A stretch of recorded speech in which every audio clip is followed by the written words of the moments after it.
telón ha caído, pero no sobre un estruendo de ovaciones triunfales, sino sobre un vacío ensordecedor, una sinfonía de asientos desocupados que desvela la cruel verdad.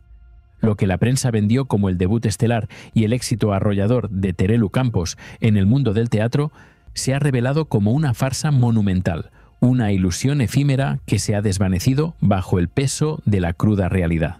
Hoy desenterraremos los secretos inconfesables, las verdades silenciadas y el auténtico drama que se escondía tras las bambalinas de Santa Lola. Prepárense para ser testigos de una narrativa donde la ambición chocó de frente con la indiferencia del público y donde una supuesta amistad se fracturó en 1000 pedazos ante la mirada atónita de todos. No es solo una historia de tablas y focos, sino la disección de cómo el brillo de una figura pública puede ser desdibujado por la implacable luz de la verdad. Durante meses, los medios de comunicación nos bombardearon con la épica odisea de Terelu, la valiente que desafiaba los cánones para cumplir un sueño anhelado. No solo el suyo, sino también el de su icónica madre, María Teresa Campos, y su entrañable amigo Paco Valladares. Se tejía un relato de resiliencia y audacia de una mujer que, tras 7 meses de gira por los escenarios de España, culminaría su periplo teatral en Madrid con un broche de oro, una despedida que prometía ser inolvidable.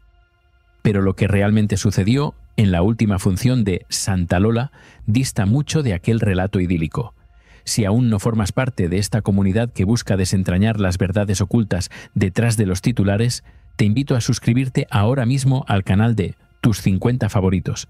Pulsa el botón de suscripción, activa la campana y no te pierdas ni un solo capítulo de esta serie de revelaciones que sacudirá los cimientos de lo que creías saber. Antes de que nos adentremos más en este torbellino de engaños y desilusiones, cuéntame en los comentarios. ¿Desde qué rincón del mundo nos acompañas en este viaje por la verdad? Tu perspectiva es valiosa para nosotros. El mito de un éxito rotundo comenzó a resquebrajarse en el instante mismo en que las cámaras capturaron la imagen más demoledora de la noche. Filas y filas de butacas vacías. Aquello no era un llenazo, no era el clamor de una multitud entregada. Era el eco fantasma de una audiencia ausente, una declaración silenciosa pero estruendosa sobre el verdadero alcance del fenómeno teatral de Terelu Campos. Mientras la prensa oficialista hablaba de triunfos y ovaciones, la realidad, implacable y fría, mostraba un teatro desierto, un abismo entre la narrativa y la evidencia palpable. ¿Cómo es posible que se nos vendiera un exitazo abrumador, un lleno completo, cuando las imágenes atestiguaban una desolación teatral? Esta contradicción no es menor. Es el cimiento de la decepción, la prueba irrefutable de cómo el aparato mediático puede moldear una percepción, independientemente de los hechos. El intrusismo de Terelu en el mundo de la interpretación fue recibido con un aluvión de críticas, no solo por parte de un público exigente, sino también desde el propio gremio artístico. La sombra de la duda se cernía sobre la legitimidad de su aventura teatral. Pero si las butacas vacías eran un mazazo, la ausencia de una figura clave se convirtió en una traición personal que resonó con la fuerza de un trueno. Hablamos, por supuesto, de Rocío Carrasco. Durante semanas, la expectativa se había construido alrededor de su prometida presencia en el teatro, un gesto que, se nos aseguró, sellaría la inquebrantable amistad y el apoyo mutuo entre dos pilares de la crónica social. La propia Terelu, en entrevistas previas, había insinuado con vehemencia la visita de Rocío, alimentando la esperanza de un reencuentro emotivo bajo los focos madrileños. La noche llegó, el telón subió y bajó, pero la silla reservada para Rocío Carrasco permaneció desoladoramente vacía. Ni rastro de su silueta, ni un atisbo de su presencia en un evento que, supuestamente, era crucial para su amiga. Aquella ausencia fue un golpe aún más devastador que las butacas desiertas, una confirmación tácita de que el lazo entre ambas, alguna vez publicitado como inquebrantable, se había diluido hasta casi desaparecer. ¿Fue una mentira descarada o una esperanza vana de Terelu construida sobre arenas movedizas? La verdad se manifestaba en los ojos de Terelu Campos, que no pudieron contener un torrente de lágrimas al finalizar su actuación. Llorando, como una descocida, en un vacío casi absoluto, la actriz se despidió del escenario. No era el llanto de la satisfacción por el deber cumplido ante un público entregado. era la expresión de una profunda tristeza, la constatación amarga de una derrota personal y profesional. En medio de esas lágrimas apeló a la memoria de su madre, María Teresa Campos, y de Paco Valladares, buscando un asidero emocional, una justificación para un final que se sentía más a tragedia que a triunfo. El intrusismo se transformó en una lanza afilada que atravesó el corazón de su ambición teatral. Figuras como Antonio Banderas, aunque luego matizaron sus palabras, habían dejado entrever el malestar del sector ante la incursión de personalidades televisivas sin formación actoral. Las críticas se cebaron no solo con la calidad interpretativa de Terelu, sino incluso con la propia obra, tildándola de machista y franquista, epítetos que la sumieron aún más en la vorágine del descrédito público. La narrativa de la prensa, que en un principio había ensalzado su audacia, giró drásticamente, evidenciando un cambio de corriente. De la mujer exitosa que abarrota teatros, Terelu pasó a ser la artista intrusa que llora sola en un escenario vacío. Esta transformación brutal de la percepción pública nos obliga a preguntarnos ¿hasta qué punto los medios construyen y destruyen a sus propios personajes? ¿Y con qué fines? La no relación, esa no relación entre Rocío Carrasco y Terelu Campos, comenzó a ser un secreto a voces, y la ausencia de Rocío en Madrid fue la gota que colmó el vaso de las especulaciones. La amistad que se había forjado, o al menos así se había presentado, bajo la sombra de María Teresa Campos, parecía haberse extinguido con la partida de la matriarca. ¿Es posible que la amistad televisiva fuera solo una fachada, una construcción para mantener una narrativa que ahora, sin su figura central, ya no tenía razón de ser? Las mentiras, se dice, tienen las patas muy cortas, y la verdad, aunque dolorosa, siempre encuentra su camino hacia la luz. Lo que vimos aquella noche en el teatro no fue el final de una obra, sino el epílogo de una era, el desenmascaramiento de una farsa mediática. La imagen de Terelu, solitaria y bañada en lágrimas, no solo simbolizaba su propio dolor, sino el eco de una decepción colectiva, la constatación de que no todo lo que reluce en la pantalla es oro. Este es el duro despertar a una realidad donde las apariencias son un velo frágil, fácilmente desgarrado por la verdad. En un giro dramático que ha conmocionado los cimientos del imperio mediático, Isabel Pantoja ha dado un golpe sobre la mesa, un mazazo demoledor que resuena con la fuerza de la justicia largamente anhelada. La icónica artista se ha personado en los juzgados, no para un mero trámite, sino para ratificar una demanda millonaria, una cruzada legal de 5 millones de euros contra Mediaset, sus productoras y un puñado de colaboradores que durante años han sembrado la difamación. Esta no es solo una batalla legal, es una guerra por la dignidad, un ajuste de cuentas contra el poder desmedido de quienes creyeron impune el desprestigio. La imagen de Isabel Pantoja, visiblemente seria y protegida por unas gafas de sol, junto a su abogado y su hermano, marcaba el inicio de una nueva era. A la pregunta de los reporteros, su respuesta fue concisa, casi un suspiro. «Estoy bien, gracias, un poquito resfriada». Una frase que no revelaba la profundidad de su temple, pero que dejaba entrever la fortaleza de su espíritu. Sobre sus hijos y las intrigas familiares, el silencio fue la única respuesta, una muralla inquebrantable ante la voracidad mediática que busca alimentarse del dolor ajeno. Esta demanda es un grito de «basta ya», un clamor por el respeto a su intimidad y a su honor. ¿Crees que una figura tan emblemática debería soportar en silencio el continuo ataque de las cadenas? ¿O su lucha legal es un ejemplo necesario para poner límites al sensacionalismo?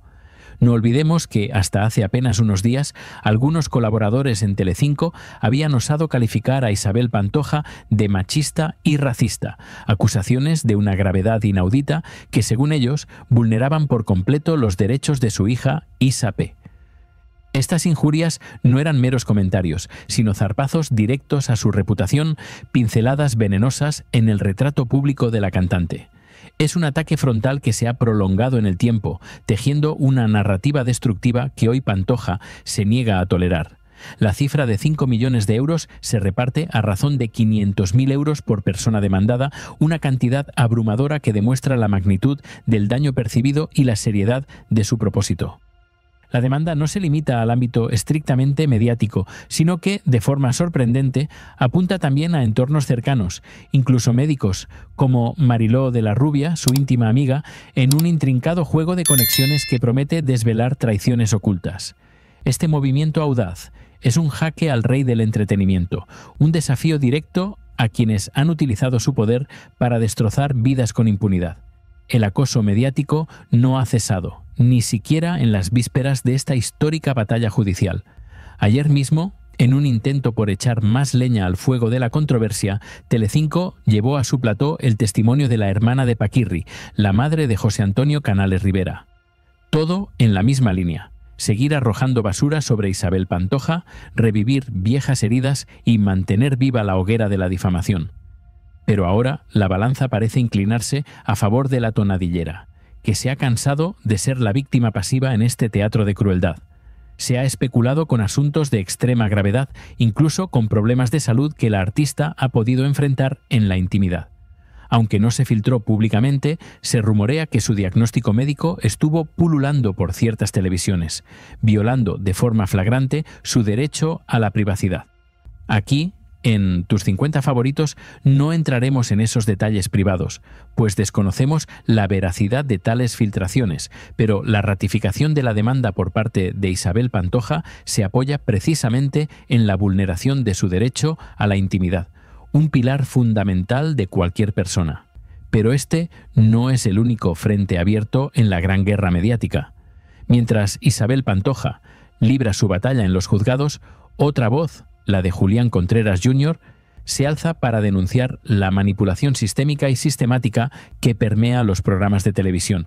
Este joven, que ha convertido su canal de YouTube en un altavoz de la verdad, ha expuesto públicamente cómo el programa Y ahora son soles ha tergiversado sus palabras, manipulado informaciones y distorsionado el sentido de sus declaraciones para contrariar sus aportaciones. Es una radiografía descarnada de las entrañas más oscuras de la televisión actual. El impacto de esta denuncia no se ha hecho esperar. Desde que Julián Contreras reveló estas prácticas en su plataforma, el programa de Sonsoles Onega ha comenzado a recibir bastantes críticas y ha visto cómo su cuota de audiencia ha disminuido considerablemente. Esto no es una coincidencia, es la consecuencia directa de una audiencia que cada vez más desconfía de las narrativas prefabricadas y busca la autenticidad. El público está cansado de ser tratado como un rebaño, de que le vendan verdades a medias o mentiras descaradas. Julián Contreras denuncia que Y ahora son soles, en lugar de mencionar la fuente de información de sus vídeos, como sería lo mínimo ético, se refiere a su canal de forma despectiva, incluso llamándolo El Pesado. Lo más indignante para él es que ni siquiera se dirigen a su plataforma por su nombre, sino con un tono condescendiente que busca invalidar su mensaje.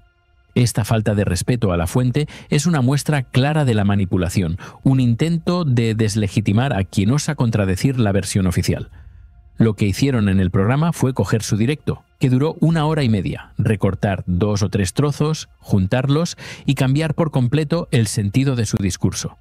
Intentaron enfocarlo como si él hubiera estado hablando de algo que no era, exculpando y salvando a quienes realmente eran el foco de su crítica. Esto es una burda maniobra de luz de gas, un intento de hacerle parecer enajenado, perdido en una lucha interna con sus propios demonios, incapaz de ver la claridad.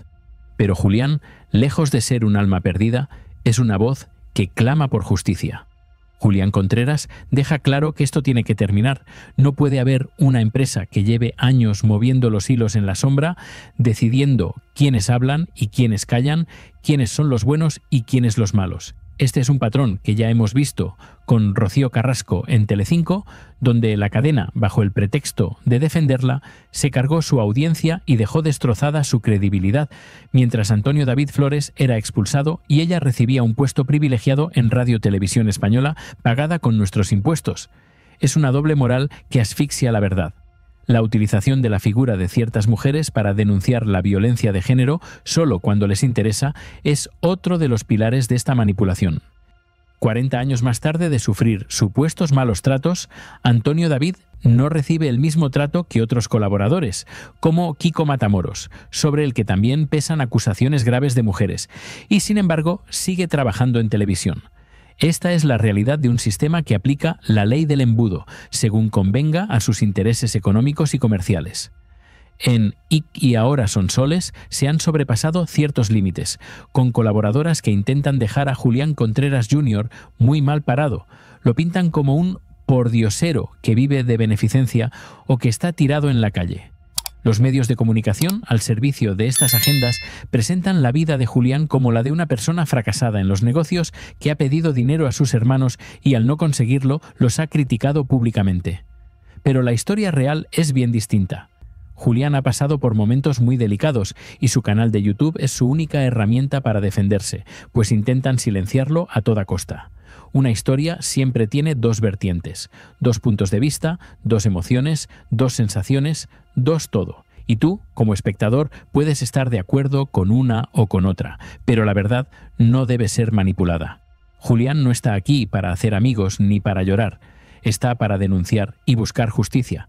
No quiere dinero, quiere que se detenga lo que se le ha hecho durante tantos años y que se reconozca el daño. Aunque el desprestigio y los kilómetros que ha podido recorrer ya no se los podrán devolver, su determinación es férrea. No permitirá que le quiten ni uno solo más. Esto se acaba aquí, y él llegará hasta las últimas consecuencias. Las televisiones, en su afán por proteger sus intereses, callan lo que no les conviene y gritan lo que sí. No han dicho ni mu del despido de Alessandro Lecchio, al igual que en su día emitieron el despido de Antonio David en directo, pero luego no se pronunciaron sobre la sentencia que declaró nulo aquel despido. Es un juego de intereses empresariales y comerciales muy gordos, donde la destrucción de personas se convierte en una moneda de cambio. La verdad, sin embargo, siempre encuentra una rendija para emerger. Si valoras la verdad y la independencia y quieres seguir descubriendo los secretos que nadie te cuenta, te animo a unirte a nuestra comunidad. Suscríbete ahora mismo a tus 50 favoritos y no te pierdas ni un solo detalle de cómo desenmascarar